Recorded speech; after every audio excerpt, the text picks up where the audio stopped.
Idea here is that Andrew Wilson is a hypocrite. This person over here is a bad guy. So Andrew, can I sell you on my worldview? My worldview? My worldview? Yeah. What actually happened is that I'm a high-performance debater. Your wife has three baby dads, has been married twice before. Here. All right. God.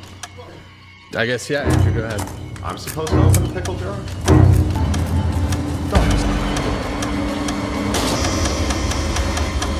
Fuck it. I gotta grip it. Andrew. Dude, your hand greased the whole top of it. If you're so strong, you should open it. I can't grip the fucker. You have to come in here, Jake. You think, come on, you'll see for yourself. Try it. No. That was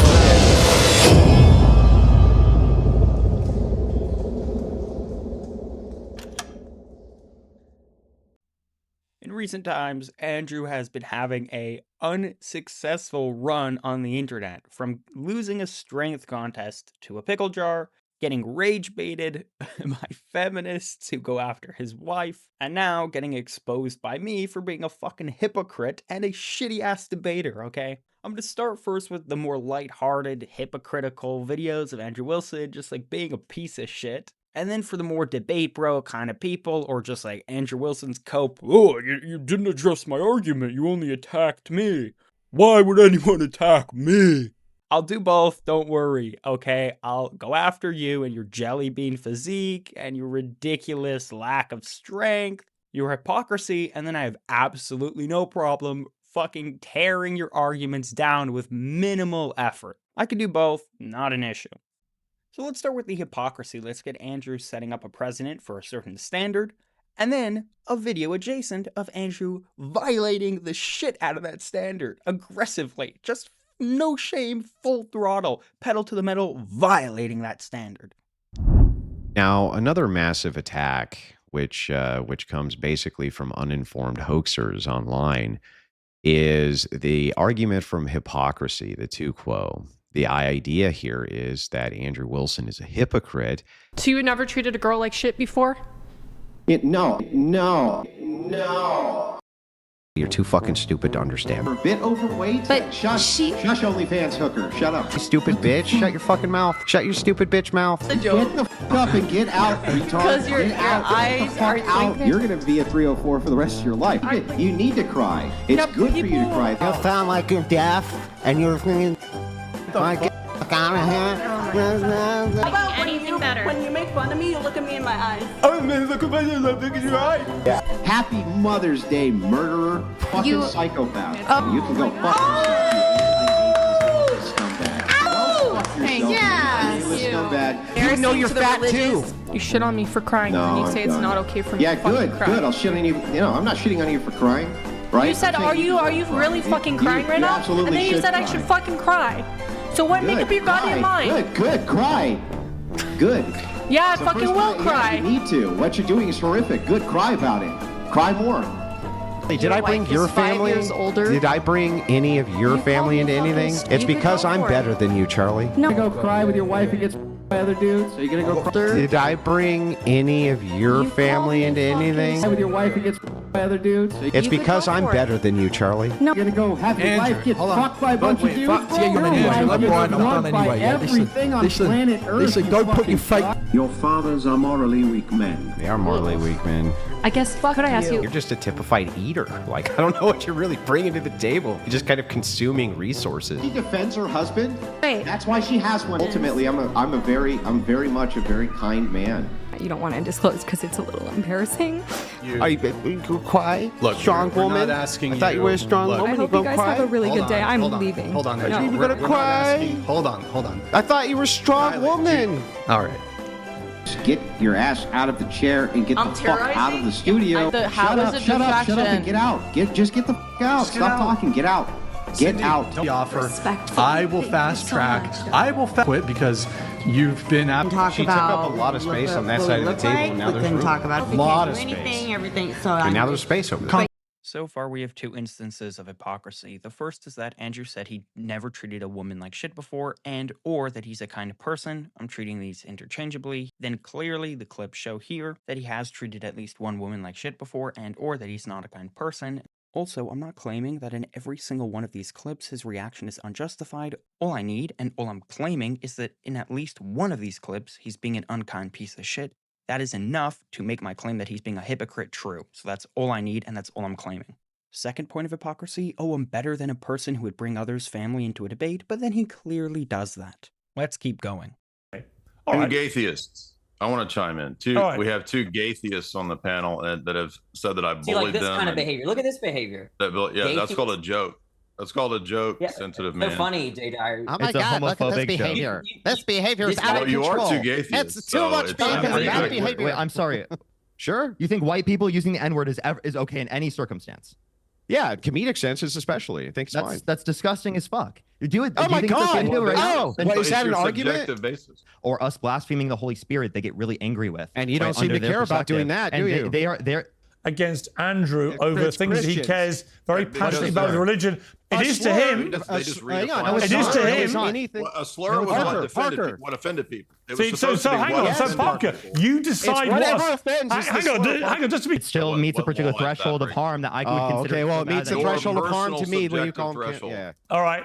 I will never be able to convince you of my worldview. But the reason is not because I'm not a great orator, or I don't make good points, or I haven't said things which should be compelling to a person. But Charlie, I just think honestly you're too fucking stupid to understand them. Your wife has 3 baby daddies and has been married twice before. What does that You're mean? a fucking dyke. Don't talk shit about my wife, you stupid bitch. Shut your fucking mouth. Shut your stupid bitch mouth. Your wife with the 3 baby What did I daddies? just say? Dyke? Your wife with the 3 baby daddies? I'm sorry, Dyke. Is she morally inconsequential in comparison to your ditch licking? Do the men that you try to... Do the women that you try show to... your hatred against... Do the women that you try convince them to... that they shouldn't... You know, Charlie, did I bring... Women? Do they know Charlie, that did your I bring wife your is 5 family? years older? Did I bring any of your family into anything? Stupid. Did I say anything about your family being stupid, Charlie? Here's what I don't want in this debate. I don't want mealy mouth. Just answer the questions and I'll answer yours. That's how a debate should work. Really offends people. Would you go around just doing this to troll people, or would you not do it? I would definitely tell them to live long and prosper, bro. Just answer the questions and I'll answer yours. That's how a debate should work. Andrew, is there anything wrong with him being gay? Huh? Is there anything wrong with him being gay? There's a problem with you guys supporting NGO-funded kind of generation. But not is it you're so easy? So there you have it. Andrew Wilson says he's not a hypocrite. I just pulled up minimally 5 instances of him being one, and there's a lot more than 5 that I could get. I just don't feel like it. It's not that important. But yeah, there's so many clips of him just like raging, double chin flying everywhere. Oh, answer my question. Answer my question. He gets all indignant, right?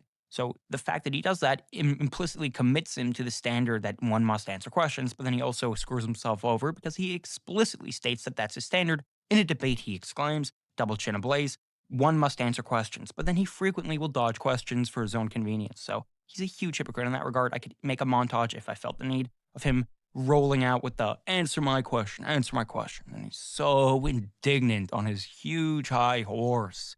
Answer my question. Ugh. And then like a gay kid will be like, is it bad to be gay? And he'll be like, oh, I'm scared of a little gay kid. I'm not going to answer that. Pathetic. Really pathetic. Also, just a hilarious point of hypocrisy for Andrew Wilson is that he cries about the fact that like some OnlyFans woman runs an OnlyFans account. Oh, you're spreading immorality. You're ruining our nation. Our whole nation is falling apart because you're posting your tits on the internet. Oh no. But then Nick Fuentes gets on a Piers Morgan interview, and Nick Fuentes makes light of the Holocaust. How funny. The Holocaust is hilarious. There's a video of the Holocaust, like, dude who has people in his family that were killed by, like, Hitler and Stalin, and Nick's like, oh, pretty funny to me. Ha ha ha. I'm a little psychopath. That's just the funniest thing ever. And Andrew Wilson has no problem with that. He makes a reaction video to Nick Fuentes. He's like, Piers Morgan is just going after my little buddy Nick, and I can't make out why. Where's the arguments?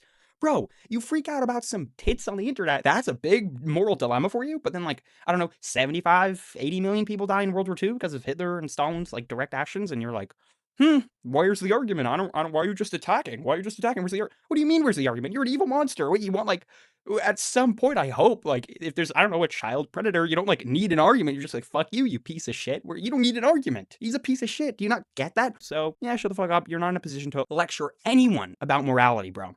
But I want to move away from the hypocrisy and strike more at the heart of Andrew and his self-image, because he prides himself predominantly not on his character or hypocrisy or lack thereof, but on his ability to make good arguments and to not commit fallacies, to be a good debater. What actually happened is that I'm a high performance debater, very high performance. Because of that, because I put a lot of work into what it is that I do, I'm one of the best in the world at doing it. At this point, I don't even think that that's in dispute. That's his sense of pride. I want to just strike that. I want to go for the jugular there with his sense of identity. Andrew, you're not good at debate. You're not intelligent. So you commit fallacies on the regular. Here's 25 instances. Minimally. It's actually a lot more than 25. But I'm not going to do that. I'll be humble. I'll say it's minimally 25, okay? 25. And it wasn't hard to find these. It was just 3 debates. Within 3 or 4 debates, I found minimally 25 fallacies. That's really embarrassing. Let's go through some debates and see what this high-performance debater has to offer. All right, Andrew, let's turn to some other issues here. One is Pride Month. Now, my view of this is I don't understand why we need a whole month.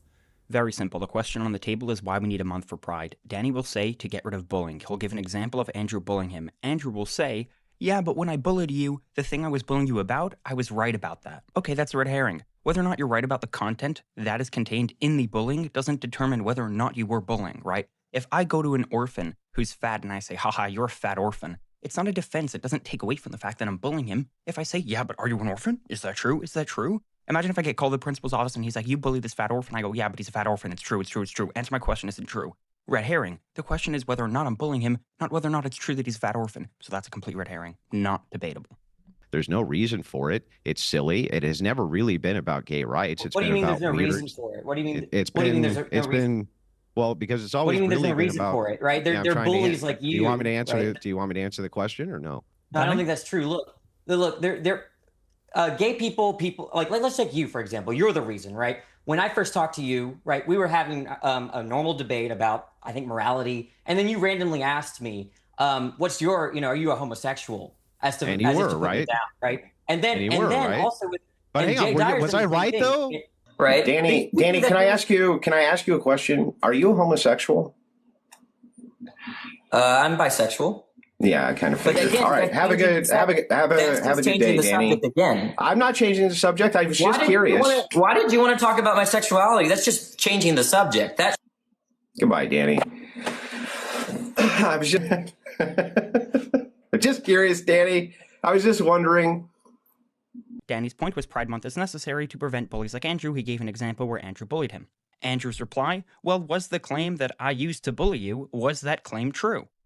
But that's obviously irrelevant to whether or not you were bullying, and that's obviously irrelevant to whether or not Pride Month serves as a good tool to prevent bullies like you. Totally irrelevant. It's got nothing to do with either of these points. Clear red herring. Next.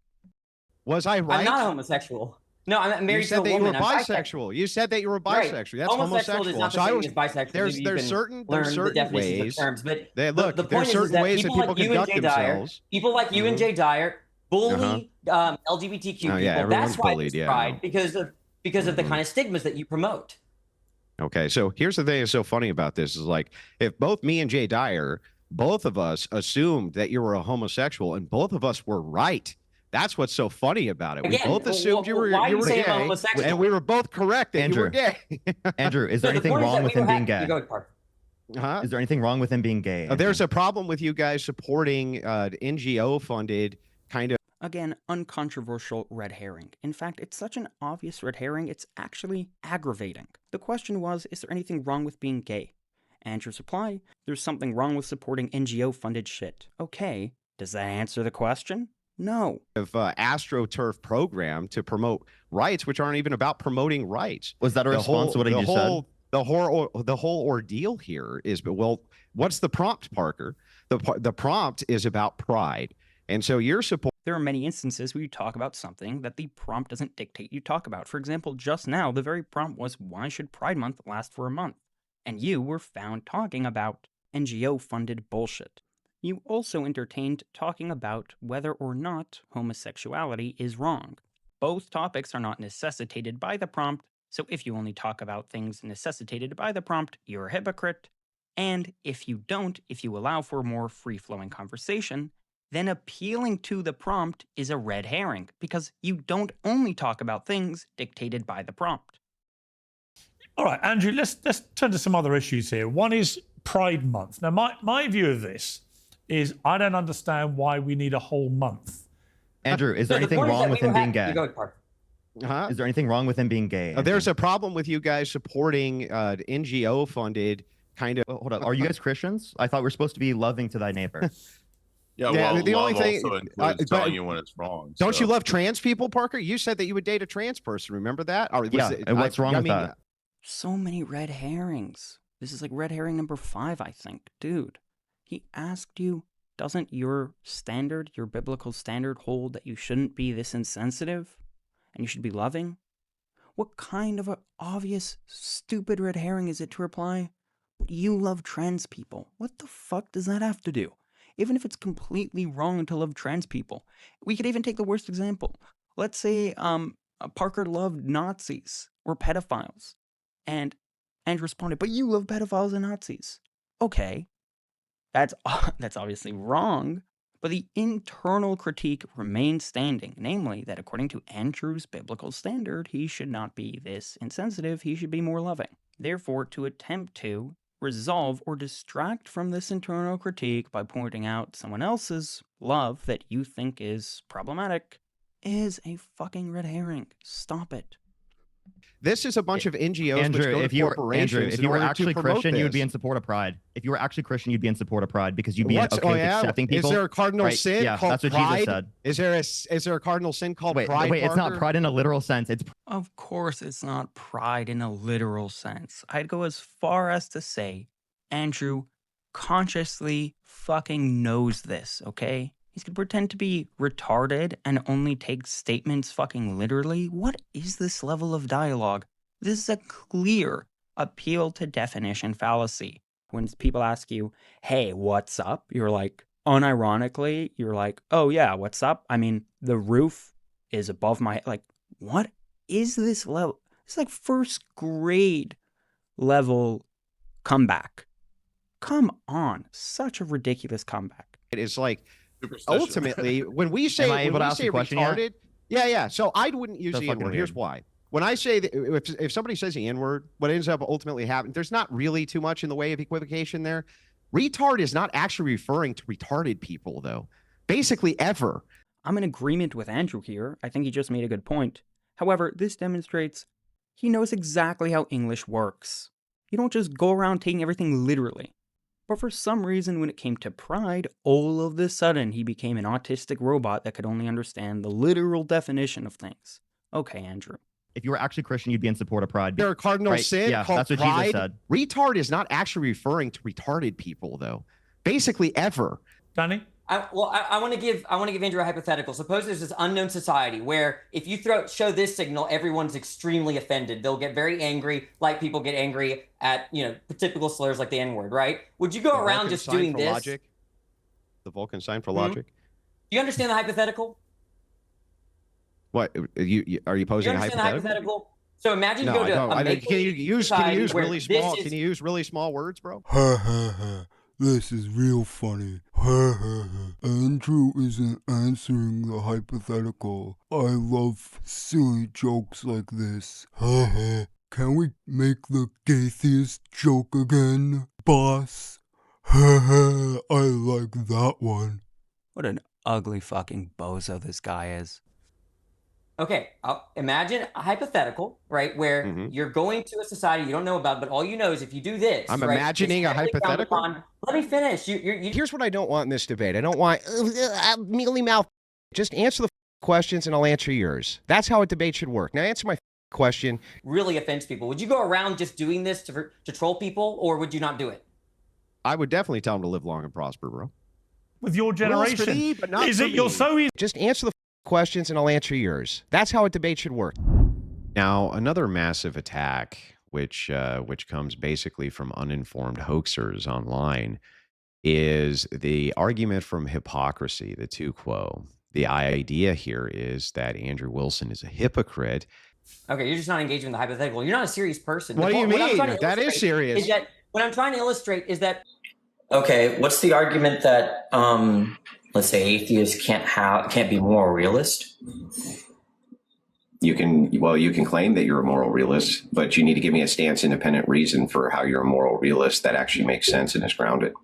Either that was not an argument, in which case it's a red herring, but if Andrew considers it an argument, then it's just question begging. Because the very question at issue, the very conclusion you need to establish is that atheists can't be moral realists. So just to assert that they can't be, if that assertion is an argument, it's a question-begging argument because it has one premise and one conclusion. The premise and conclusion are the same. It's question-begging. No, but you see, you're making the claim that there can't be such a foundation on atheism. What's the argument for that? I just told you, secularists that have a subjective moral foundation. Fine, go ahead, call your assertion an argument, but then it's just going to turn out that it's question begging because you didn't do any justifying. You just reasserted the very thing we need an argument for. Call it an argument, it's question begging, good for you. So if anybody makes an ought claim who's a secularist, they're only appealing to themselves. What makes your ought claim better than theirs? It's not an argument and it's a loaded question. The question presupposes that a secularist must appeal to themselves to justify morality. Not all moral realists that are secularists do this, so it's a loaded question. Well, first of all, that's just another claim that atheists or secularists are committed to subjectivism. I want the contradiction with the atheist worldview and a non-subjectivist moral framework. You can't be a non-subjectivist if you don't have something to appeal to. It's all subjective. That's another claim. That's just not an argument. Do you know what an argument is? Okay, so Danny, why don't you steel man my position? What kind of move is this? You're being asked for an argument and you're responding by demanding your opponent steelman your position. What? What in the red herring is that? I assert that your client is guilty beyond a reasonable doubt. You respond by asking for proof of this. I say, why don't you steelman my position? What the fuck? Premise 1. Secularists do not believe in any sort of deity or higher power. That's the first premise. Okay, premise 2. Because they don't believe in a deity or a higher power, all of their claims that they make are subjective, only from themselves. If you know anything about formal validity, this is an obvious non sequitur. It doesn't follow that because someone doesn't believe in God, that therefore every claim they make is subjective. Obvious non sequitur, completely invalid argument. That's what needs to be supported. I just supported it with premise 1. If you agree with premise 1, then premise 2 logically follows. No, that doesn't mean no. How does it not? Then if you accept premise 1, then what would you say premise 2 would be then? You still need to justify your claim. What Danny thinks follows from premise 1 is utterly irrelevant. You don't have any grounding foundation for your morality. That's what I want you to support. That's just a claim. How could you? Even if Danny has no idea how to answer that, his failure to answer your question doesn't motivate your argument. You're not even here to debate. You're just being You don't even know how to debate. You don't know what an argument is. You're just doing pedantry. Why don't you? Even if we granted that Danny was there not to debate and just to do pedantry, that would not thereby make his assertion motivated. That's not thereby a positive argument in favor of his conclusion. But he's been asked to give one like 5+ times. So the fact that he's deviating from giving a justification to attacking Danny makes this an ad hominem. You understand that in a nation of laws, when you have a breakdown of law and therefore enforcement, that defaults back to something that's more primitive, which then becomes males who are enforcing whatever their own law is. I mean, so I think that this is something that is pivotal and it is happening in society. And that's another helpful case for why the patriarchy is good.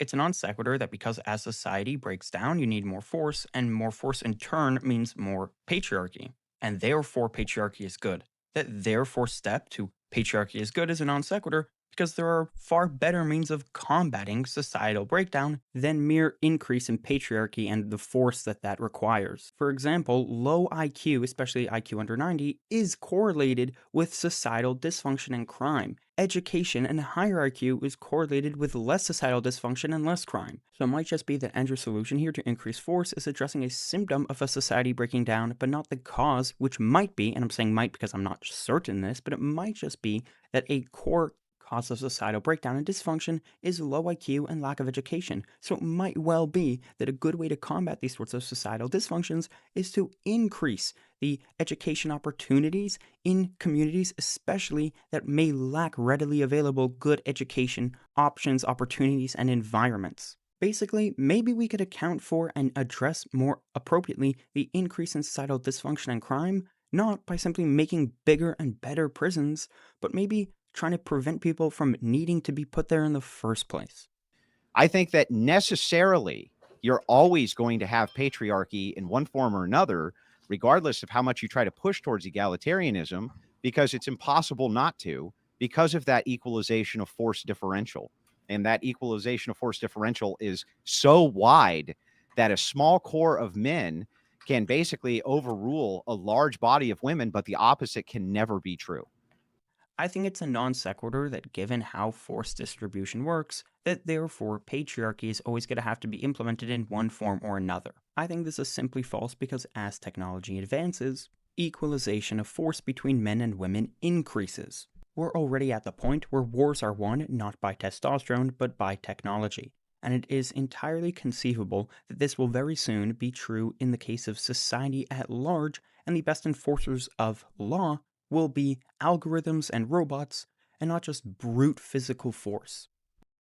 If you look at the stats now that men are no longer working and going to school, so I'm really curious as to how it can't be an egalitarian society if they're not putting in the work that they used to. Well, Exactly because it necessarily can't actually be equal because there's no equalization of force. Women will always have to depend on men to enforce their rights, and they'll always have to depend on men to enforce their well-being. They'll always have to depend on men to make the enforcement for all of the things that they want and desire for themselves. They can't enforce those things on their own. They need men to enforce them for them. And men do not need women to enforce their own rights. They do not need women to enforce their own agendas. They don't need women for any of that, but women necessarily need men to do that for them. I think this is absurd. No, I don't think women necessarily need men to enforce their rights, liberties, and the law. Very soon, I think we're going to need technology to do that. Technology very soon, I think, is going to be a lot better than men and women at doing these sorts of things. And even if I'm wrong in practice, Andrew's still wrong in principle, because he's saying it's impossible, which is obviously wrong. Even if it never happens, at least in principle, it's possible that technology will be the best enforcer of the sorts of things he listed. And I actually think it's kind of likely. So yeah, he's wrong in practice, I think, and also in principle. Then I think he's even more obviously wrong when he says that basically men don't need women for pretty much any of the things that they're interested in. What the heck? I mean, that's so obviously wrong. If women didn't want to continue birthing people, men would be absolutely fucked. Humanity would be fucked. I have no idea what he's talking about when he says that women need men for pretty much everything, and if women want to have any well-being whatsoever, they 100% need men, but there's absolutely no reverse dependence whatsoever. What? Men need women for all sorts of things. What are you saying? I'm so confused. Men need women to help, first of all, birth people to begin with, also to raise the kids once they're born, and also, most men rely on women for their emotional well-being. If tomorrow all women woke up and decided to leverage all of these things, we're going to leverage having kids, we're going to leverage sex, we're going to leverage our emotional support, we're going to leverage raising kids, we're going to leverage doing household chores and maintaining these sorts of things for you. If women leverage these things against men, it would seem that men would have to be just as reliant on women as women are reliant on men. I think we require equal reliance on the opposite gender to do their fucking roles and not act like sociopaths and just leverage all of the things that the other gender can't do or does less effectively. I don't see how it's an argument for patriarchy to say that women rely on men for a bunch of things, and if men acted like psychopaths, then women could do nothing about it.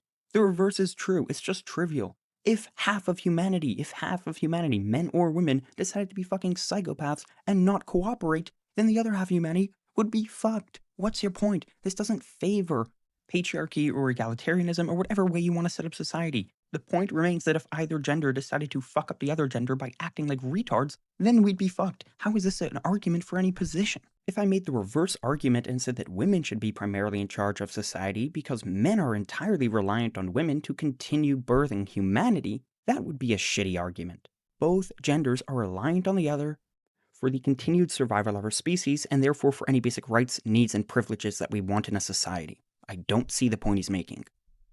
Could I say it like this, maybe, Andrew? At the core fundamental, the basis of society, you need men willing to do violence in order to protect the rights of other people. Well, it's not just that, though. So I want to be very clear with this. It's not just that you need to have aggressive men who are willing to conduct violence in order to keep a society together. It's that fundamentally, women must depend on men to enforce their rights, period. Period. They have to. So egalitarianism, I think, even as a proposition, is false. I don't even think it's possible. I think from a foundational level, it's always going to be patriarchal due to this gap because they don't have a non-equalization on force. A 5'8" person can defend themselves against a 6-foot person. In general, do you think that's true? I think that there are some advantages. Obvious red herring. The question is a 5'8" versus a 6-foot person in a fight. Generally speaking, who wins? Andrew says there are some advantages to being 6 foot. That doesn't answer the question. Red herring. It's nice. Women can be a labor force if men allow them to. That's fantastic. And what I'm saying, you can say if men allow them to, however you want to say it or whatever, but the reality is at the end of the day, it's not just men, right? You need both halves of society working together to actually fucking accomplish anything. There is no society or you're country. Smuggling in just men again. You're smuggling in just men. What I'm saying to you specifically is that men are the enforcement arm and nobody's building shit if men say no. That's what I'm saying. Women aren't going to be able to go to men and say, no, you know what? We're going to do it anyway if men don't want them to, Destiny. That's the distinction. Again, this is a non sequitur. The point he's trying to make is that because men, if they don't want to cooperate, then therefore no one will get rights. Therefore, men are the giver of rights and women aren't. But this doesn't follow because the same is true in reverse. If women were like, oh, we're not cooperating and we're not giving birth to anyone, so humanity dies, no one gets rights anymore, obviously, if humanity's dead. But it doesn't follow now that therefore women run or should run society and that they're giver of rights. Mutually assured destruction doesn't mean you control everything. North Korea doesn't run the world just because the world is reliant on them not to blow the world up with nukes. So Andrew isn't making an apt point in favor of his argument for patriarchy when he says that if men didn't want to do anything, then nothing would get done. The same is true in reverse. If women didn't want to do anything, then nothing would get done either, but it doesn't mean that women now control everything. What a horrible argument, complete non sequitur. They don't require less training. They, by definition, do require less training. Then show me the definition where college degree means less training than a trade degree. Because typically trades are something that you can train into in a shorter period of time than a more specialized college degree level job. No, in fact, to go from a journeyman to a master takes many, many, many years of training, Destiny. You're comparing a master. We're not talking about a 4-year degree grad holder as being a master. Who do you think makes more money, a master software engineer or a master electrician or carpenter? Well, it depends on what the electrician is doing. If they're a master electrician, for instance, and they're working inside of a nuclear silo, I think that they're probably making a lot of fucking money. Okay, if they're a master software engineer, their name is Mark Zuckerberg. Yeah, he's going to make a lot of money, but that's an exception to the. Now Zuckerberg, does he have a college degree? So you're saying on exception, you think people in the trades make more money than people with college degrees? If they're men, yeah, often they do. Yes, that's correct. Often they do. I'm asking on average. Let's go through every shift of the goalpost. So first, Destiny said, typically you could train into a trade job faster than you could get a specialized college degree job. Andrew replies, yeah, but to go from journeyman to master takes a long time. That's shifting the goalpost from a typical trade job to journeyman to master. Destiny goes, okay, fine, go with master. Compare a master software engineer to a master electrician. Who's making more? Well, it depends on the electrician. Obviously it does, but we're not talking about that. You know we're talking about averages, and in a second, when Destiny picks a particular example you don't like, you say, actually, that's just a particular example. Let's appeal to the average. So you know you're appealing to the average. You know we're talking about the average. You're just doing this as a deliberate, and I repeat, deliberate. This is fucking a deliberate debate tactic. This is bullshit. Who would win in a fight, a 3'2" female or John Jones? It depends on the female, because if the female has a gun and John Jones is sleeping... You know what the fuck you're being asked. What are you doing? The third shift occurs when Destiny goes, okay, fine, if you want to cherry pick, I'll cherry pick. We can play this game. I'll pick Mark Zuckerberg. There you go. Andrew replies Mark Zuckerberg is the exception. Appealing to the exception implies that you're going off averages, but a second ago you were not going off averages, you were going off, oh, it depends on the person. So which one is it? Are you going off the person you select, or are you going off averages? You just shifted from one to the other when it was convenient for you. So that's a third shift in goalposts. Then Andrew goes, oh, well, actually, does Zuckerberg have a degree? Dude, you just implied you're committed to the averages. Now you're singling out Zuckerberg when it's convenient for you. Dude, fucking which is it? Are you committing to the averages, in which case Mark Zuckerberg's non-degree doesn't matter? Or are you singling out Zuckerberg, in which case you shouldn't appeal to the exception, which you just did? It's another shift in goalpost. Then Destiny goes, you know what, let's talk about the averages. Who makes more, the average person with a college degree or the average person doing a trade job? And Andrew goes, oh, the average man. Shift to man. We weren't talking about that initially. We were talking about trade jobs versus college degrees. Now you're shifting to men. And the sixth shift in goalpost is where Andrew says that often men in trade jobs make more, when the question isn't often, the question is on average. Women can't build roads? No, they can't. They're not even physically built to do it. They're not physical. What do you think those jobs aren't? You actually picking the road up and putting it down. Most of this shit, you have tools and stuff that you use. What are you talking about? I know. Have you ever done one of those jobs? I did. I was a fucking carpenter. We did drywall installation. We did water damage. We tore a fucking basement. Let me notate some differences for you. We have different skeletal structures. Oh my God! Women can't deal with the heat. Women can't deal with the heat as well. They physiologically cannot do a lot of these jobs on average. The average construction. The initial claim was that women can't build roads. Destiny pushes back. He wants substantiation. So Andrew attempts to substantiate this. One of the things he appeals to is the heat. This is either a non sequitur or shifting the goalpost. If Andrew was attempting to substantiate his claim by appealing to the heat, then it's a non sequitur. It doesn't follow that because women can't work on roads in excruciating heat conditions, it doesn't follow that therefore they can't build roads. That's a non sequitur. But also, it doesn't just seem that Andrew's trying to motivate his initial claim that women can't build roads. It actually seems like he's trying to run from that claim to a new claim, so he's shifting goalposts. How does it seem as though he's trying to run from his initial claim? His initial claim was that they can't build roads, then he appeals to specific heat conditions under which they can't do it, and he also appeals to averages. So because these two things don't motivate his initial claim, and because he's acting like bringing these two things up as a victory for him, I'm going to assume that he's defending a position that is actually motivated by the very things that he's saying, because otherwise I can't make sense of what he's doing. So presumably he's, at least in his mind, defending a position that is relevantly defended by the things that he's citing, right? But any claim substantially defended by the fact that women can't build roads in excruciating heat and that on average women can't do these physically demanding jobs is a huge shift in goalposts from the initial claim that women can't do it, full stop, period, which is the one that he made. That's a huge shift. Why don't you define your No, theory? you have to listen, first, you can't criticize a position unless you can stably tell me what you think the position means before you criticize it. So what is it? What's force stopper? Because you're critical of it. How can you be critical of a position you can't define? It's a non sequitur that because you can't define a position, that therefore you can't criticize it. I could think of many counterexamples to this, but I'll only list one. Take the position X, where X is undefined. If X entails P and not P, even if you don't know what the heck X is, so long as you know it entails P and not P, you could criticize X. Yeah, so you're going to tell me that my audience are a bunch of fascists based on it, they make you feel bad? Not based on that, no. Complex question fallacy, but what I think is going on is I think that you're... Wait, I'm sorry. What? Complex question fallacy? How is that a complex question fallacy? It's a complex question fallacy, or better known as a loaded question, because your question presumes that your audience made Nathan feel bad and that that's his motive for calling you a fascist. You're making the claim that I am. Demonstrate it. I'm here for you to demonstrate that. Right. So I'm now I'm asking you what would count as criteria for Why are you asking me for your position? Tell me.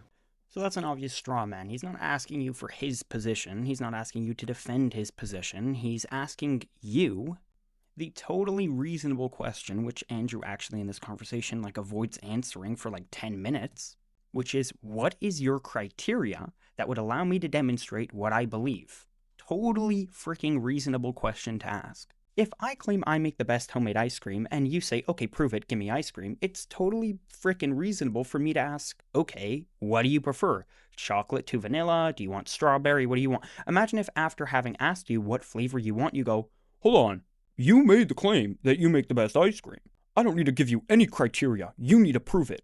It's so confused. I mean, proof is going to vary context to context, person to person. Who do you want me to prove it to? Do you want me to prove it to myself? I've already done that. Do you want me to go through how I proved it to myself? Do you want me to prove it to what I assume to be the average rational agent? Do you want me to prove it to you specifically? What are you asking? If you're asking, prove it to you, Andrew Wilson, which it seems like you're asking. And if you're not, you should have clarified that when you were asked to clarify your standards. But if it's proof to you, then no fucking shit you're going to be asked for your criteria and what you're looking for. What a weirdo. What a retarded debate tactic. What in the sophist? This is so weird. Also, we just hit the goal of 25 fallacies, but I'm going to continue on a bit more just for fun. Your position. Tell me what. Tell me how I'm a fascist. No, I'm not asking you for my position. What I'm asking you for, because we're talking to one another, is you're asking me a question. And I'm asking you, what would an answer to that question? Who gives a shit? Tell me how I'm a fascist. Presumably you, if you're asking the question. All right, you made a claim. Can you demonstrate? I'm just waiting for you to demonstrate the claim. So what a fascist. Why is he being so difficult for such a simple point of communication that one is requesting in a conversation? It almost seems like Andrew's committing himself to there being like objective demonstration, and Andrew's just like, oh, who gives a shit who you're demonstrating it to? Do the objective one, that kind of demonstration. If someone accused me of being a fascist and I said, okay, demonstrate that, and then they said, okay, what's your criteria for demonstration? I'll admit right now, I don't have one. So I would respond, hey, I don't have one, but clearly you do. You think I am one. I'd love to know how you came to that conclusion. That's a reasonable thing to respond, but just to say, oh, screw my criteria. Oh, I'm going to be an asshole. I'm not going to answer this. This is ridiculous. You're asking me for your position? What would do is ask a question, but not care about an answer, right? Because for a fascist, everything. You didn't answer. You asked me a question. Now demonstrate I'm a fascist. So what are your criteria for... Why would you need my criteria for you to demonstrate I'm a fascist? What are you talking about? Because I'm providing an answer for you, not for myself. I'm waiting for the answer. Demonstrate I'm a fascist. Right. Okay, so what are your criteria? We're just going to be bogged down on that. Why do I need to give you criteria for you calling me a fascist? Yeah. Because you're the person asking me for a demonstration, right? So I need. You're the one making the claim. You have to demonstrate the claim. That's how that works. Yeah. So not only is this a low IQ response, but Andrew's also being clearly bad faith, and he's being condescending and hostile while being low IQ.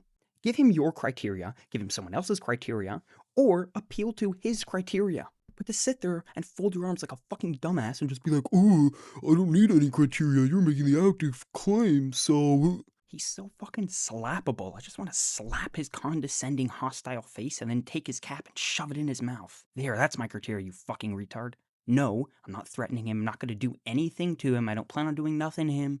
I just can't sit here and take this combination. It's okay to be a smug asshole if you're in the right or you're generally just like a very smart person who's usually beating people in debates. It's also okay to be low IQ and dead wrong if you're humble about it. I just can't sit here and take this smug, arrogant bullshit from someone who's being completely irrational. It's so annoying. How that works, yeah. Right, but in the context of a conversation like the one that we're having, if it's your question, then I need to know what a satisfactory answer would look like to you. Because otherwise, anything that I say to you, you could in principle reject, right? So we need to pin down... Well, we haven't got far enough for me to reject anything because you haven't demonstrated or even tried to give me a demonstration. I don't know how Nathan keeps his cool. No shit, we've got to nowhere because of fucking you idiot. You're sitting there with your low IQ, your stupid cap, and your obnoxious attitude, refusing to cooperate. Yeah, we've got to nowhere. The fuck do you mean we've got to nowhere? You want something, and you won't tell me how I could give it to you. You want a demonstration, you won't tell me what qualifies as one. Stupid monkey, what do you want? I could beat you in a race. Andrew Wilson. Prove it. Me, okay buddy, where do you want to race to? Andrew, oh, I don't gotta set a destination, you gotta prove it. What the fuck are you... What? Is this a rage bait tactic? Is this a troll? Or even tried to give me a demonstration for how I'm a fascist. You're the problem here, Andrew. You're the problem here. All you need to do... This Nathan guy is a saint. He's the complete opposite of anger issues and irritability. He's so calm, it's like he's a freaking monk. He's like, Andrew... You're the problem here, man. I mean, all you have to do is tell me your criteria for a demonstration, Andrew, and then we could cheerio and it would be lovely. I'm sitting here screaming at my fucking laptop, swinging my fists, about to rip my ears off my head because of what I'm listening to. Nathan is arguing with an ogre, and he's still managing to keep calm. Andrew's like, active claim. And Nathan's like, Andrew, if you wouldn't grumble, Andrew, maybe props to him. I give so much credit to him. I think this is a deliberate rage tactic. I think he does stupid shit like this, and then when someone rightfully loses their shit, he could sit there very calm. Stop spurging, and then clip that and make the other person look like an idiot. Is say what a demonstration would look like. So, for example, in the case, we both agree that Okay, give me a syllogism. Why would there be a syllogistic argument for it? Well, I don't. You're asking me. I don't know. You're the one asking me. I'm asking you to demonstrate. Question, right? Yeah. Can you demonstrate I'm a fascist or not? Well, I'm not sure because demonstrating. You're not sure? You're not sure you can demonstrate that? I'm not sure I can. Okay, that is enough. I can't take it anymore. Demonstrate it. Okay, how? No. Demonstrate it. How do you want? No. Demonstrate it. According to what standard? The standard of demonstrating it. Demonstrate it. I'm not sure I could do that unless you specify. You're not sure if you could demonstrate it? I'm not sure I can. What a cringy, bad faith debating tactic. So stupid. You're not sure you can demonstrate that? I'm not sure I can. You're not sure you could demonstrate it? I'm not sure I can demonstrate it to you, but I think that's because of your skill issue, right? And I think that's already on display, right? By the way that you're constantly deflecting, not engaging with questions, not trying to have a good faith dialogue. Let me make sure I got this right. Even though Andrew Wilson is a fascist. Andrew Wilson is a fascist. Got it. Can you demonstrate how Andrew Wilson's a fascist? Well, it depends on how Andrew Wilson responds to him being a fascist or not. It's like, what are you talking about, dude? You got that wrong. The very thing he's finding amusing that he's laughing at is his own misunderstanding of what's going on. Here's what's going on. Andrew Wilson is a fascist. Okay, can you demonstrate that to Andrew Wilson? I don't know, maybe that would kind of fucking depend on how Andrew Wilson specifies his criteria for demonstration. In response to him being a fascist or not. It's like, what are you talking about, dude? You've got that wrong. You've got that wrong, Andrew. Oh, I've got it wrong. Okay. Yeah. Help me out. To clarify? Yeah. Okay. Yeah. So the way that use real small words, though. Sure. The way that you've got it wrong is I'm asking you what would count as an answer. So you want a demonstration. I don't want a demonstration. I already believe it. You want a demonstration. So what is a demonstration to you? Well, in this case, let's just go with, you know what? Let's make this easy. Whatever you would consider an answer to be, we'll just go with that. I think that's a legitimate response. Why the fuck Andrew couldn't have just said that to begin with? Or have actually provided an alternative standard, I think was deliberate. I think he was deliberately being difficult. He was deliberately being a condescending asshole for views or for whatever, or for trolling or whatever reason it was. Maybe he has a personal grudge against Nathan, but he clearly was not engaging in good faith up to this point. Very obvious. Finally, let's conclude with the things that Andrew Wilson has said about the kind of people that attack him. Whatever the perceived sins are of his personal life or her personal life. And so they mercilessly attack those arenas because they can't actually contend with anything that person is saying. And so most of the trivial attacks against me are always based around this. It's always based around the politics of personal destruction. Maybe in general, I don't know, but definitely not this attack. Sure, this attack has included personal elements, but is also based on substantive and legitimate criticisms, which is something that you're obviously prone to do. I've seen you, Andrew, many times make criticisms of somebody as well as a worldview, and I don't think there's a problem with doing both. And so I'm not doing it, and I'm not going to sit and tit and tat war with these trolls for infinity to try to assuage whatever doubts they have about whatever. You can think whatever you want. Like that I don't care about. But I do want you to at least contend with the positions that I put out there. I've very much done that, and we will see how you take it. But I did want the audience to note that, and anybody watching this video, that I am willing to take on my critics, and I'm one of the few streamers who does this often. Right? It's just that most of my critics are not willing to take on me. First of all, I highly doubt you're willing to take on your critics. I highly doubt you're willing to take me on. I think you're probably going to ignore or just swipe away the things I've said with like one consideration. Oh, he's a spurg. Oh, he's disingenuous. Oh, he poisoned the well. Oh, he's not real. Oh, he went after my personal life, blah, blah, blah. Second, you said that most of your critics are not willing to take you on, at least as applicable to me. That is utterly false. I find that actually amusing. You think I'm scared of you? No, I'm not scared of you at all. I'd be happy to take you on an offer to debate, or go back to back in video responses. I do not care. I'd be happy to debate you. I'm not scared of you whatsoever. I find that honestly just funny that you think that or people like me are scared of you. That's hilarious. But if you have legitimate criticisms, I'm willing to listen to them. But they have to be legitimate.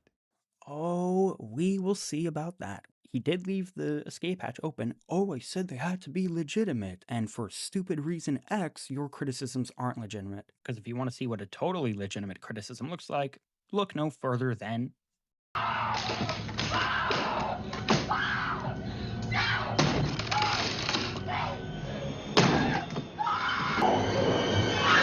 You lick sniz. Let's get off the table.